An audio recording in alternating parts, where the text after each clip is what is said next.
Vedanta Foxconn प्रकल्प, Tata Airbus विमान प्रकल्प यापूर्वीच महाराष्ट्रातून गुजरातला गेले। आता आणखी एक प्रकल्प जो येत होता महाराष्ट्रात गुजरातला गेल्याचा आरोप होतोय। यावरून आता राजकीय वातावरणही तापलं असून विरोधकांनी राज्य सरकारवर निशाणा साधलाय। बघूया या संदर्भातला खास रिपोर्ट। महाराष्ट्रातून आणखी एक उद्योग परराज्यात। नागपुरातील सोलर पॅनल प्रकल्प गुजरातला। महायुती सरकार आल्यापासून राज्यातून एका मागोमाग एक प्रकल्प परराज्यात गेल्याचा आरोप होतोय। त्यात आता सोलर पॅनल या प्रकल्पाची भर पडल्याचं बोललं जात आहे। विशेष म्हणजे केंद्रीय मंत्री नितीन गडकरी, उपमुख्यमंत्री देवेंद्र फडणवीस यांच्या नागपुरात हा प्रकल्प येणार होता। मात्र आता हा प्रकल्प गुजरातला गेल्याचा दावा केला जातोय। देशातील सर्वात मोठी रिन्युएबल अँड ग्रीन एनर्जी कंपनीचा हा प्रकल्प आहे। बुटीबोरी औद्योगिक क्षेत्रामध्ये 300 एकरावर हा प्रकल्प उभारण्यात येणार होता। प्रकल्पाअंतर्गत 18,000 कोटींची गुंतवणूक होणार होती।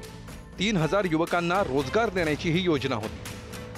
काल परवा नागपूरमध्ये आलेला 18,000 कोटी रुपयाचा सोलर पॅनल निर्मितीचा प्रकल्प गुजरातला गेला। फॉक्सकॉन गुजरातला गेलाय।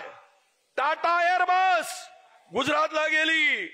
तुमचे सेमी कंडक्टरचे 4 प्रकल्प मंजूर झालेत, त्यातील 3 गुजरातला आणि 1 आसामला। महाराष्ट्राला काही दिलं नाही। विदर्भामध्ये किती प्रकल्प आलेत कदाचित याच्यावर विरोधी पक्षनेत्यांचं लक्ष नसावा। गडचिरोली असेल, नागपूर असेल, अमरावती असेल, पूर्ण विदर्भामध्ये, पूर्व विदर्भ आणि पश्चिम विदर्भामध्ये अनेक प्रकल्प आणण्यामध्ये आम्ही यशस्वी झालेलो आहोत। आणि कुठच्या सूत्रांनी त्यांना माहिती दिली मला माहीत नाही। अजून उद्योगमंत्री म्हणून मला ही माहिती नाही, कुठेही याची नोंद देखील नाही। त्याच्यामुळे मी प्रधान सचिवांना याची सगळी माहिती कलेक्ट करण्याच्या सूचना दिलेल्या आहेत। नागपुरात उभारला जाणारा सोलर प्रकल्प गुजरातला गेल्याचा दावा विरोधकांकडून होतोय। त्या पार्श्वभूमीवर रिन्युएबल अँड ग्रीन एनर्जी कंपनीनं एका पत्राद्वारे स्पष्टीकरण दिलंय। वीज दर प्रचंड असल्यामुळे महाराष्ट्रात गुंतवणूक करणार नाही हे वृत्त धादांत खोटं आहे। महाराष्ट्रामध्ये आम्ही सौर उत्पादनात अपस्ट्रीम व्हॅल्यू चेनमध्ये गुंतवणूक करणार आहोत। महाराष्ट्रामध्ये 550 मेगावॅटचा प्रकल्प उभारलाय। आणखी 2000 मेगावॅटचं काम सुरू आहे। 2026 पर्यंतचा आराखडा असून 15,000 कोटींची गुंतवणूक करण्यात येणार आहे। याशिवाय पंप स्टोरेज, ग्रीन हायड्रोजन क्षेत्रात सुद्धा महाराष्ट्रात काम करणार असून 30,000 जणांसाठी रोजगार निर्मिती होणार आहे। सध्याचे प्रकल्प आणि येणारे प्रकल्प असे मिळून 1 लाख कोटींची गुंतवणूक महाराष्ट्रात करणार आहोत, असं स्पष्टीकरण रिन्युएबल अँड ग्रीन एनर्जी कंपनीकडून देण्यात आलंय। विरोधी पक्ष नेत्यांनी नेहमी अभ्यास करून बोललं पाहिजे। कुठेतरी काहीतरी बातमी आली की लगेच त्याच्यावर बोलायचं, माहिती न घेता महाराष्ट्राची बदनामी करायची, हे त्यांनी आता बंद केलं पाहिजे। आज अक्षरशः त्यांना तोंडावर पडावं लागलं, कारण जी कंपनी बाहेर गेली त्यांनी सांगितलं, त्या कंपनीने खुलासा केलाय की आम्ही कुठेही बाहेर गेलो नाही, गुजरातमध्ये आमचा एक्झिस्टिंग प्लांट आहे आणि महाराष्ट्रात ज्या कमिटमेंट केलेल्या आहेत त्या तर आम्ही पूर्ण करतोच आहेत, पण ॲडिशनल देखील गुंतवणूक आम्ही महाराष्ट्रात करतो आहोत, हे रिन्यू कंपनीने स्वतः या ठिकाणी सांगितलेलं आहे। 2020 पर्यंत उद्योगधंदे आणि गुंतवणुकीमध्ये महाराष्ट्र अव्वल स्थानी होता। मात्र गेल्या 2 ते 3 वर्षात महाराष्ट्रातील छोटे मोठे 17 प्रकल्प गुजरातला गेल्याचा दावा केला जातोय। महाराष्ट्रातून गुजरातला गेलेल्या प्रकल्पांवर एक नजर टाकूया।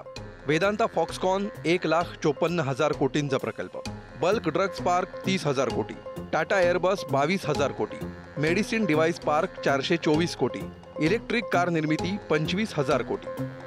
महाराष्ट्र या देशामध्ये 1 नंबरचा होता। आता काही दिवसांपूर्वीच मोदी साहेबांचं जे सरकार आहे त्यांच्या एका विभागाने अभ्यास केला आणि त्या अभ्यासामध्ये महाराष्ट्र पहिल्या 5 मध्ये कुठंच दिसत नाही। त्यामुळे गेल्या 10 वर्षामध्ये भाजपचे केंद्रीय मंत्र्यांनी की स्वाभिमान गमावलेल्या भाजपच्या महाराष्ट्रातल्या नेत्यांनी महाराष्ट्राचा विचार न करता फक्त गुजरातचा विचार केलेला आहे आणि त्या अनुषंगाने गुजरातचा विकास हा महाराष्ट्रापेक्षा कितीतरी पटीने वाढलेला आपण सर्वांनी बघितलेला आहे। महाराष्ट्राला मुख्यमंत्रीच नाही आता, लुळे, पांगळे, आंधळे, बाहेरे असे सगळे मंत्रिपदावर बसलेले आहेत लाचार। ते सगळं तिकडनं चालतं, गुजरात बंद किंवा केंद्रातनं चालतंय। काही तुम्हाला स्वाभिमान राहिला नाही आणि म्हणून महाराष्ट्राला स्वाभिमान दाखवण्याची गरज आहे। तो स्वाभिमान फक्त आदरणीय उद्धवजी बाळासाहेब ठाकरे दाखवत आहेत। गेल्या वर्षापासून महाराष्ट्रातील औद्योगिक गुंतवणूक 26% खाली घसरली आहे, तर गुजरातमधील गुंतवणूक 42% गेली आहे। त्यामुळे उद्योगधंद्यांमध्ये प्रगतिशील म्हणवल्या जाणाऱ्या महाराष्ट्रातून मोठे प्रकल्प बाहेरच्या राज्यात जाणं ही चिंतेची बाब आहे। अजय माने, पुढारी न्यूज, मुंबई.